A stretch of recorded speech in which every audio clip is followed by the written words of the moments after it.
입니다. 우리가 주일에 살펴봤었던 말씀은 우리가 이 가상칠언, 예수님께서 십자가에 달리셔서 했었던 7마디 중에 첫 번째인 아버지여 저들을 사해 주옵소서라는 내용의 말씀을 전했었습니다. 그리고 오늘은 이 가상칠언 4번째 말씀이지요. 무엇입니까? 나의 하나님 어찌하여 나를 버리셨나이까 라는 이 내용을 가지고 말씀을 전하도록 하겠습니다. 마가복음을 보게 되면요, 예수님께서 제3시에 십자가에 못 박히셨다라는 내용이 등장을 합니다.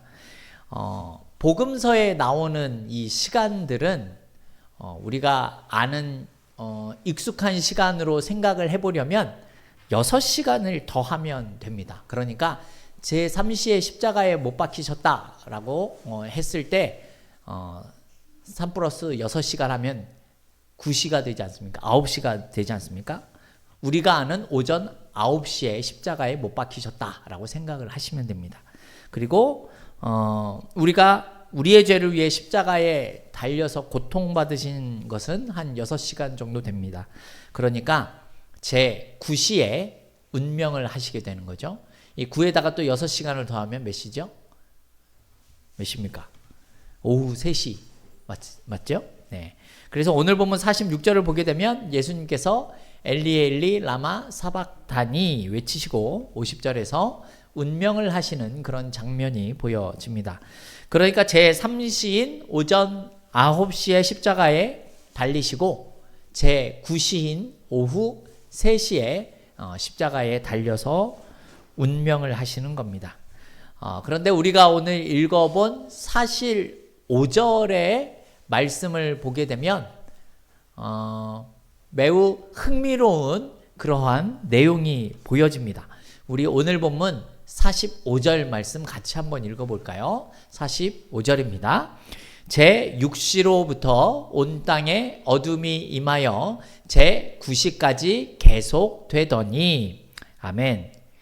제6시면은 여러분 6시간 더하면 몇 시가 되는 겁니까? 12시죠. 그러니까 정오입니다. 정오. 그런데 그 시간이 지금 어떻게 되었다라고 이야기를 하고 있죠. 온 땅에 어둠이 임하여 제9시까지 계속되었더니 이렇게 말씀하고 있죠. 여러분 정오면 대낮이잖아요. 그렇죠. 그러면 해가 떠 있는 시간이죠. 그죠? 그런데 뭐라고 합니까? 어두움이 임했다. 그게 제9시까지 계속됐다라고 말씀하고 있습니다. 그러니까 지금 예수님이 십자가에 달리시고 3시간이 지나자 매우 초자연적인 현상이 일어나고 있는 겁니다.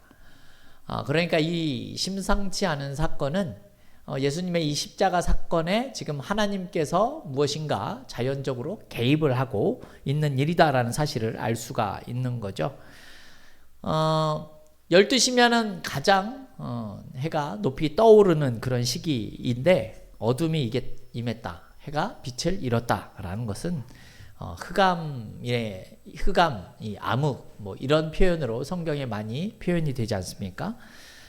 그런데 여러분 이 성경에 나오는 흑암, 암흑, 어둠 이런 것들이 의미하는 바가 무엇인 줄 아십니까? 바로 죽음, 심판을 의미하는 내용입니다. 여러분 이 출애굽의 10가지 재앙 혹시 기억하고 계십니까? 그 내용들을 보게 되면 하나님께서 모세를 통해서 10가지 재앙을 일으키시고 계시죠. 그런데 10번째 재앙이 뭐죠? 장자가 모두 또 태어난 모든 가축들의 첫 태어난 것이 다 죽는 그런 재앙이지 않습니까? 그런데 여러분 9번째 10번째 이 죽음의 재앙이 일어나기 9번째 재앙이 무엇인 줄 아십니까? 바로 암흑의 재앙입니다. 암흑의 재앙. 여러분 암흑이 덮쳐왔다라는 것은 그 죽음이 일어난다라는 걸 암시하기도 하는 그런 내용입니다. 그리고 우리 인류의 모든 죄를 짊어지신 예수님이 이 죽음, 즉 하나님과의 단절이 일어나게 될 것이다 라는 사실을 보여주는 내용이기도 합니다. 사실 요즘도 이상기후 현상이 많이 일어나지 않습니까? 비가 어떤 때는 엄청나게 내리고 천둥과 번개가 치고 갑자기 세상이 어두워지고 뭐 이런 일들 우리가 경험을 하는 것이 사실입니다. 이것이 짧은 시간이 아니라 꽤 긴 시간 이어지기도 하죠. 그래서 이러다 정말 종말이 오는 건 아닌가 이런 생각이 가끔씩 들기도 하는데요. 이 3시간의 암흑 시간이 도래했다라는 것은 이제 하나님께서 죄를 심판하시겠다라는 의지를 보여주고 있다라는 겁니다. 어둠이 이 세상을 덮고 예수님은 고통 속에 빠져들고 곧 생명이 꺼져 가게 되는 순간이다라는 겁니다. 그런데 좀 아이러니한 사실이 좀 보여집니다. 예수님이 이렇게 십자가에 달려서 고통을 받으실 때가 여러분 언제인 줄 아십니까? 바로 유대인들의 최대의 명절인 유월절날 이루어진 일들입니다. 이 당시에 사실 예루살렘에 사는 이 상주하는 인구들은 그렇게 많지는 않았다라고 학자들이 추정합니다. 그래서 학자들이 추정해낸 인구의 범위가 생각보다 넓습니다. 어떤 분은 25,000, 어떤 분은 8만까지도 보고 있는데요. 6월절에는 이 예루살렘 성전에 와서 제사를 드리기 위해서 엄청난 양의 순례객들이 모여듭니다. 20만에서 50만 정도까지 이 예루살렘에 모여든다라고 합니다. 여러분 생각을 해보십시오. 조그만 땅에 제사 드리겠다고 20만에서 50만의 이 가족 단위가 모여든다라는 게 여러분 어떠한 의미겠습니까? 이들이 그냥 단순히 관광하러 오는 것이 아니라 제사를 드리러 오는 겁니다. 그러면 쉽게 말해서 이 가족 단위로 양을 잡는 겁니다. 양을. 그 양이 얼마나 많겠습니까? 20만 명이 모였다라고 해도 20만 명의 이 가족 단위로 양을 잡는다 치면 아마 수천 마리 양이 제물로 드려졌을 겁니다. 만에서 5만 마리까지 보인다라고 합니다. 50만 명이 모였다 하면 적어도 5만 마리가 도축, 제사를 지내기 위해 제물을 도축되는 그런 모습이 보여지는 겁니다. 그러니까 예루살렘 곳곳에서 이 양을 잡는 엄청난 양의 울음소리, 피비린내 이런 것들이 가득했었던 그러한 상황 속에서 지금 오늘 본문의 내용이 이루어지고 있다라는 겁니다. 그러한 곳에 지금 예루살렘에 어떻게 됐다고요? 어두움이 찾아왔다라는 겁니다. 가장 복잡한 이 성전에도 어두움이 찾아오지요. 지금 예수님이 십자가에 달리시는 게 금요일이고 안식일인 월요일까지 끝내야 되니까 엄청나게 바쁜 시기입니다. 그래서 순례자들, 장사하는 사람들, 제사장들 정신없이 엄청나게 많은 제사를 드리기 위한 노력들이 보여지는 곳이 예루살렘 성전이다라는 겁니다. 그런데 거기서 멀지 않은 골고다 언덕에 지금 예수님이 십자가에 달려있다라는 것이죠. 성 안에는 많은 울음소리, 피비린내들이 넘쳐나고 골고다에서는 예수님께서 피를 흘리며 신음하고 있는 장면이 공존하고 있는 시기다라는 겁니다. 매우 대조적이죠. 이 세상 사람들은 양을 잡고 있지만 예수님은 십자가에 달려 계시다라는 겁니다. 그래서 골고다 언덕에서 예수님께서 이 어두움이 임하셨을 때 이렇게 외치는 것이죠. 네 번째로 소리를 지르는데 우리가 읽어본 내용에 의하면 큰 소리를 질렀다라고 말을 하죠. 어떻게 지릅니까? 엘리 엘리 라마 사박다니입니다. 엘리 엘리 라마 사박다니 하시니 이는 나의 하나님 나의 하나님 어찌하여 나를 버리셨나이까 라고 예수님께서 통렬하게 간절히 외치는 그러한 장면이다라는 겁니다. 여러분 우리가 세상을 살아가다 보면 가끔씩 생활하다 보면 어느 틈에 어느 그룹에 내가 끼지 못할 때가 가끔씩 발생하게 되죠. 그렇죠? 밥을 먹다가 보게 되면 어떤 때는 나 혼자 이렇게 밥을 먹어야 되는 시기가 오기도 합니다. 하지만 그런 상황들이 사실 우리는 그리 편안하지만은 않습니다. 그리고 만약에 의도적으로 그렇게 되었다라고 하면 상당히 심각한 상황이죠. 교회 안에서 의도적으로 혼자만 남게 되어졌다라는 것은 매우 심각한 단절의 상황이 보여지는 겁니다. 여러분 모두 교도소가 어떤 곳인 줄 아시죠? 교도소. 범죄를 저지른 사람들을 교화하기 위해서 그런 목적에서 교도소에 가기도 하지만 또 다른 교도소의 의미는 단절에 있는 겁니다. 단절. 범죄의 위험이 있기 때문에 사람들과 사회로부터 단절을 시키는 것이죠. 그런데 이 교도소 안에 더 심한 단절의 모습이 있습니다. 그것이 무엇인가 하면 독방이라는 거죠. 우리는 이 독방 같은 곳에서 생활을 해보지 않았기 때문에 큰 공감이 되지 않을 수도 있을 것 같기는 합니다. 하지만 여러분 독방을 운영한다라는 것은 그 독방이 효과가 있기 때문에 운영을 계속해서 하지 않겠습니까? 제가 전에 어떤 영상에서 본 기억이 있는데요. 어떤 나라입니다. 현재의 일이 아니고 과거의 일인데요. 어떤 나라의 어떤 교도소의 독방은요. 모두 다 흰색입니다. 문도 벽도 흰색이고 베개도 없고 이불도 없고 창문도 없습니다. 모두가 흰색이고 흰색 조명, 형광등이 24시간 켜져 있는 곳이 있다고 합니다. 그런데 거기서는 며칠만 지내도 며칠이 지났는지도 모르고 거의 사람의 정신이 문제가 생기는 피폐해지는 그런 교도소가 있다라고 합니다. 여러분 이런 것이 아니더라도 독방에 우리가 들어가게 된다면 매우 고통스러운 상황을 우리가 접하게 되겠죠. 왜 이러한 말씀을 드리냐 하면요. 여러분 사람과 단절되는 것은 매우 큰 고통이다라는 사실을 지금 말씀을 드리는 겁니다. 그래서 여러분 교회 안에서 사람이 단절되는 것만큼 교회 안에 큰 문제는 없는 것, 문제가 생기는 것이 없습니다. 그리고 교회 안에서 더 위험한 단절이 있는데요. 그것이 무엇인가 하면 바로 하나님과의 단절입니다. 하나님과 단절되어 있다라는 사실은요. 여러분 우리의 생명이 끝났다라는 의미가 되는 것과 같습니다.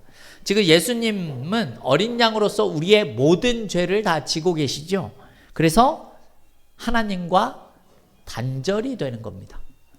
즉 죽음을 경험하는 거죠. 그래서 나의 하나님 어찌하여 나를 버리시나이까 이렇게 고백을 하는 겁니다. 왜 하나님 나를 버리셨습니까? 예수님께서 이렇게 외치는 이유가 뭐라고 생각하십니까? 지금 예수께서 죄인들의 대표자가 되셔서 하나님 앞에 나아가는 거죠. 이사야 53장 6절을 보면 이런 말씀이 나옵니다. 우리 이사야 53장 6절 말씀 같이 한번 읽어볼까요? 같이 읽겠습니다. 우리는 다 양 같아서 그릇 행하여 각기 제 길로 갔거늘 여호와께서는 우리 모두의 죄악을 그에게 담당시키셨도다. 아멘. 이 이사야 53장은 십자가에 달리실 예수님에 대한 예언이 이사야를 통해서 나타난 아주 유명한 장이죠. 거기 우리가 읽어본 이 말씀을 보면 우리의 죄악을 담당시키기 위해서 어린 양이신 예수께서 오셨다라고 분명히 말씀을 하고 있습니다. 그래서 지금 모든 인류의 죄를 다 뒤집어 쓰시고 예수님이 하나님과의 단절을 맛보게 되는 겁니다. 누구 대신요? 우리 대신에. 원래는 우리가 하나님 어찌하여 나를 버리셨습니까? 라고 고백을 해야 하는 그 위치와 그 순간에 우리 대신 예수님께서 대신 그 자리에 서 계시다라는 겁니다. 왜죠? 우리의 죄를 용서해 주시고 하나님과 우리를 다시 이어주게 하기 위해서 대신 예수님께서 그 자리에 달리셨다라는 겁니다. 예수님은 하나님과 우리 사이에 다리가 되어 주시기 위해서 여러분 그래서 십자가에 달리신 겁니다. 여러분 우리가 죽음으로 인한 버림을 받은 자가 되었기 때문에 다시 이어주시기 위해서 십자가에 달리셨다라는 사실을 지금 말씀을 드리는 겁니다.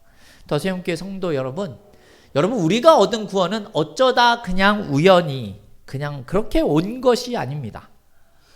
오늘 본문을 보면 우리가 알 수 있죠. 우리가 용서받은 것은요, 어떻게 하다 보니까 교회에 나오다 보니까 용서를 받았다 이렇게 생각을 하실 수도 있을 것 같긴 하지만 여러분 우리가 얻은 구원은 정말 하나님의 치밀한 계획 속에서 나타난 구원의 과정이다라는 겁니다. 아주 치밀하게 이루어진 겁니다. 예수님께서 그 일을 치러내시기 위해서 높은 보좌를 버리시고 낮고 누추한 이 세상에 오셔서 기꺼이 십자가에 달리시기로 결정하고 그렇게 하셨다. 그렇게 해서 여러분 우리에게 온 것이다라는 겁니다. 여러분 그런데 우리에게 있어서는 참 좋은 일이지만 여러분 성부 하나님의 입장에서는 어떤 일입니까? 자기의 아들을 죽음으로 내몬 것과 같은 행위인 겁니다. 하나님 편에서 보면 지금 독생자를 버리신 것과 같다라는 겁니다. 어떻게 해요? 철저히 버리신 겁니다. 단절이지요. 왜요? 여러분 우리를 얻어내기 위해서 이러한 고통을 하나님께서도 감수하고 계신다라는 겁니다. 왜 나를 버리십니까? 라는 독생자의 외침에 모른 척 등 돌리고 계시는 모습이 바로 우리 때문에 이와 같은 일이 벌어졌다라는 사실을 기억하셔야 한다는 겁니다. 성도 여러분, 그래서 우리가 구원을 받았다라는 겁니다. 여러분, 이렇게 우리가 구원받은 자들이 되었기 때문에 그래서 우리는 그냥 살아가서는 안 된다라는 겁니다. 그냥 내 마음대로 살아가서는 안 되는 것이죠. 그냥 이 세상 사람들이 사는 대로 적당하게 살아가면 되는 것이 아니다라는 겁니다. 그냥 교회에 적당하게 다니면 되는 것이 아니다라는 말씀을 드리는 겁니다. 그냥 그렇게 교회에 나와서 그냥 조금 앉아 있으면서 예배드리다 집에 가면 되는 게 아니다라는 겁니다. 왜요? 그냥 적당하게 예수님께서 십자가에 달리신 것이 아니기 때문에 그런 겁니다. 지금 내가 있어야 할 그 자리에 나 대신 예수께서 십자가에 달려 있다라는 겁니다. 여러분, 유월절이 되어서 수만 마리의 양들이 제물로 드려진다고 해서 모든 사람들이 구원을 얻는 것이 아니다라는 겁니다. 골고다 언덕에서 십자가에 달려 피를 흘리고 있는 예수님이 그 자리에 계셨기 때문에 우리가 구원을 얻을 근거가 될 수 있었다라는 것이죠. 지금 그 내용을 우리에게 말씀하고 있는 것입니다. 오늘 이렇게 말씀하시죠. 하나님 어째서 나를 버리셨습니까? 입니다. 여러분, 하나님께서 등을 돌리고 계시다라고 생각을 하시면 사실 우리는 정말 희망이 없는 겁니다. 아무리 잘 살아도 희망이 없는 겁니다.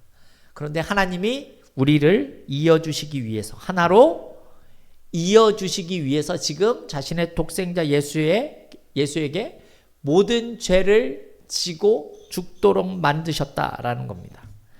어째서 하나님 나를 버리신 겁니까? 라는 예수의 이 말씀을 예수께서 대신 하셨기 때문에 하나님은 지금 우리와 함께하고 계신다라는 사실을 우리가 기억할 수 있어야 하는 것이죠.